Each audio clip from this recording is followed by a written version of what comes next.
Hi, I'm Megan. I'm Alex. I'm Damaris. And I'm Shanae. Ladies, ready to answer some questions? Ready. Awesome. So the first question is, tell us about a time when you were depressed. Is it still something you deal with now? I suffered through depression for most of my 20s actually, and it was a little bit up and down, but through college and then sort of mid to late 20s, I kind of was in a deep depression.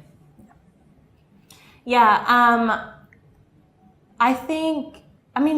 clinical depression runs in my family, so it's in a way something I've dealt with for a long time, but it really hit me when I was in my freshman year of college. I had just moved to New York.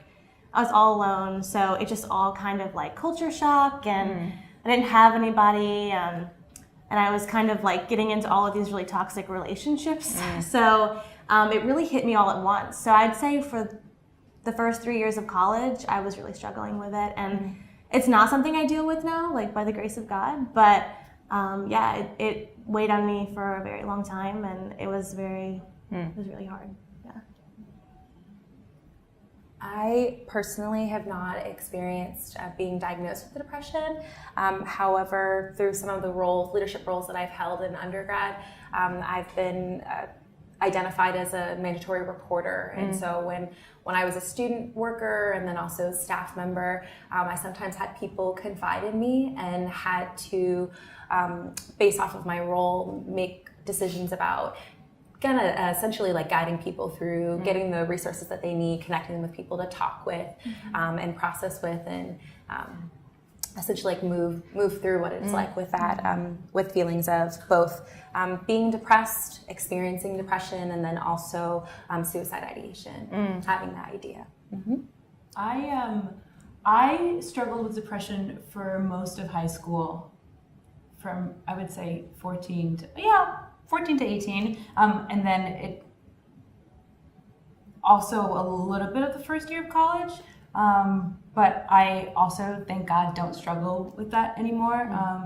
But when people talk about high school, like they would say they do it over again, I was like, never. I would never do high school over again. Flashbacks. It was a little rough. That's it's kind of interesting too that you've had the experience of talking to people through college, and all of us have had some kind of experience with it in college, and I feel like that shift and transition time is such a jarring time for people, especially if you're prone to it already, like you're saying. Like it can be something that hits you really hard at those times. And that actually was a great transition into even talking about the different ways we might cope. So what are some coping mechanisms you used that really helped you? Therapy, journaling, staying busy, perhaps exercise? I just stayed busy. I felt like if I was doing something, I wasn't thinking about it, I wasn't like being still, then I was fine. It was in those moments of like, I don't know, just being alone with my own thoughts, and like the loneliness would just start to weigh in, and like I would just overthink everything. And so staying busy was definitely one of them. And then over time, I learned to like replace those still moments with like prayer and like spending time in the Word, and that ended up like really being my saving grace. So I would say like staying busy and like praying and spending time in the Word, those are my biggest coping mechanisms. Yeah, I think staying busy for me was, I don't think I actively thought of it as a coping mechanism, but looking back now, I realized like I was constantly doing something. I also journaled a lot. I look back at my journals now, and I'm like, it's like those. I journaled, but I feel like I wrote poems. I wrote poems, and they were kind of just like, what is that term? It's Stream of consciousness. Stream of consciousness. And yeah, and singing. So I did a lot of singing in high school, and I feel like it was in high school where I identified that was the time I felt closest to heaven in a way. So that's how I describe how I feel when I sing, and so that was the one thing that helped me really, I guess, cope the best. I think for me it was a couple of things. firstly, I was able to cope once I actually kind of was able to step out and seek help. And so I think that was something that prolonged the depression for way longer than it should, because it was so hard for me to actually step up and admit that I kind of needed some help. So actually going to the doctor and going, so I'm kind of feeling this way, and her going, that's okay, we can do something about that, and working through it together. That was really important. And then just even before that, social media played a role in both the positive and the negative. So I actually went off Facebook completely. It was just something that I did not need to see what other people were doing. I did not need to see their happy lives. I did not need to see my friends hanging out without me. Even if they were housemates, I was like, but why am I not there? It was just feeding me things that I just didn't want in my life at that time. So I deleted my Facebook account completely and was off it for 5 years. Wow.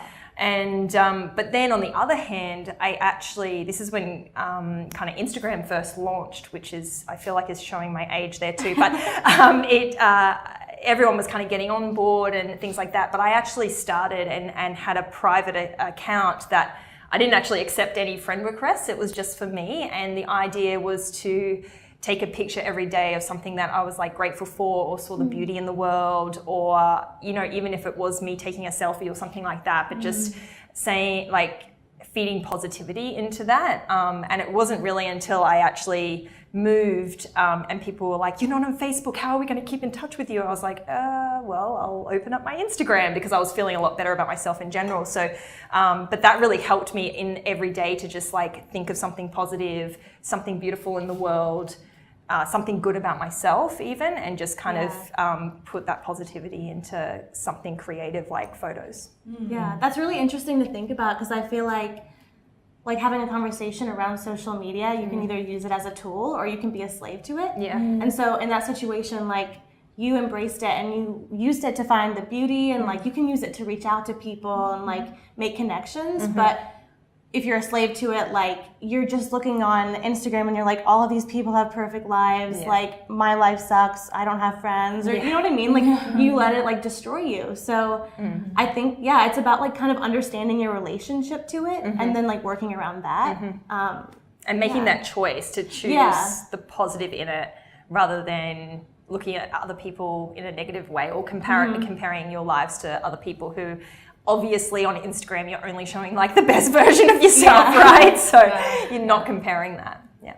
Fear of missing out is a true experience. And there was actually a friend of mine who suggested that I unfollow the accounts that made me feel that way. And that was even some of my personal best friends. Yeah. I took little breaks from following them and started following other groups and people that are posting scripture or posting motivations to work out and different ways to try new yoga poses. But I was going to share that when I had my first encounter where someone confided in me about how they were feeling, I became overwhelmed in the sense that as a friend, I wanted to respect them, and by knowing that my boss had anticipated and already primed me and I'd already promised that would be the role that I would take on in being a mandatory reporter, I initially felt a sense of betrayal in having to communicate that I would then need to share. But my boss actually asked me to go to see our school counselor, and I went to therapy for the first time and found that it was actually a great place for me to process and think through even all the beautiful things that could come from being a friend, being an ally. So I too journaled about that as well. Yeah, wow. Awesome. It's really interesting too, because I guess for you, not having experienced it necessarily yourself, but having people come to you, actually learning how to respond in a positive way. And I think that that's something, now that I've kind of been through it and come out the other end, I don't necessarily have the answers of this is exactly how to get out of it and feel better. But I have that kind of empathy to just go, you know what, I get it and it sucks.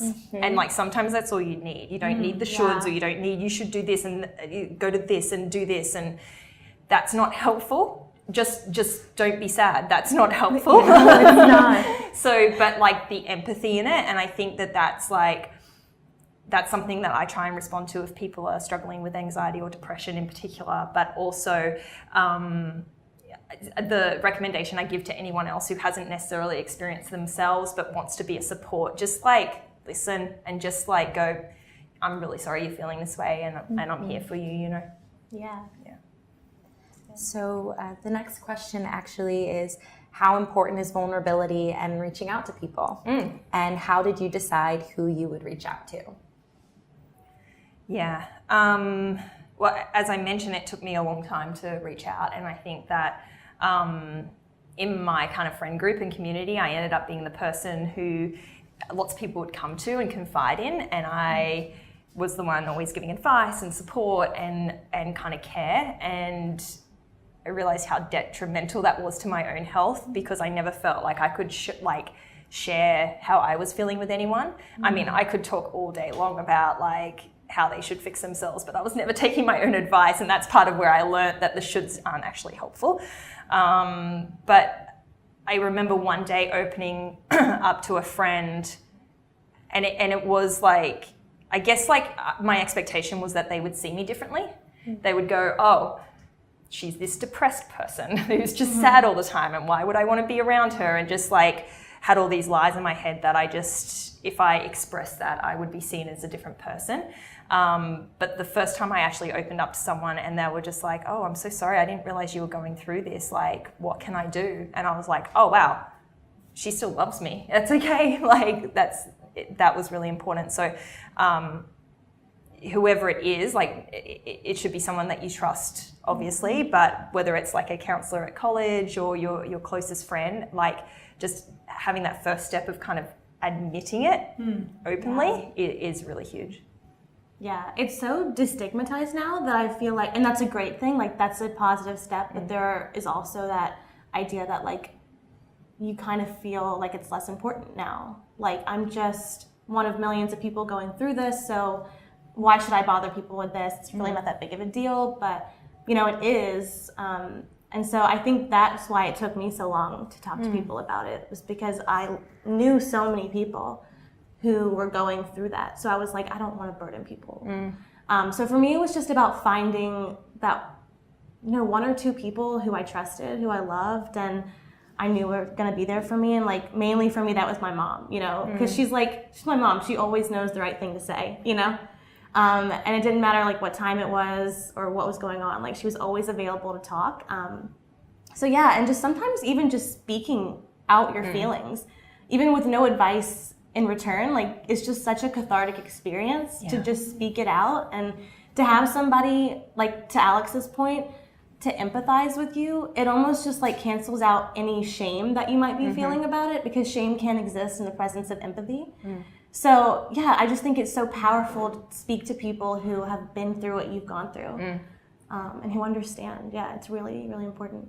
And you don't know that until you actually speak it out loud with one another, that someone else is going through the same thing. So it's so important to like speak out and share those experiences with one another, because that's how you're going to learn to support one another and get through it, and that you're not alone in it, you know? I really wish I had had your experience. I really wish that I had had someone. I feel, so when I first started encountering this, I was about 14 or 15, and I couldn't label it as depression.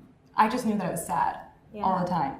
And I grew up, I think culturally, culture has a lot to do with it, especially subcultures. And I feel like in my family, we never talked about that. And I hadn't ever heard of anyone in my family who had gone through that.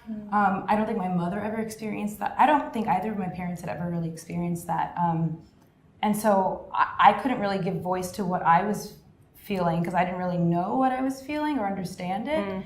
And I'm not sure that I felt that my parents saw or understood it either, or any of my friends, really. So I felt like I kind of was struggling through this on my own in a lot of ways for a really long time. And I know I didn't tell any of my friends. I feel like I hid it pretty well at school, and then at home is when I would kind of like, on my own, kind of process everything and feel all the things that I was feeling.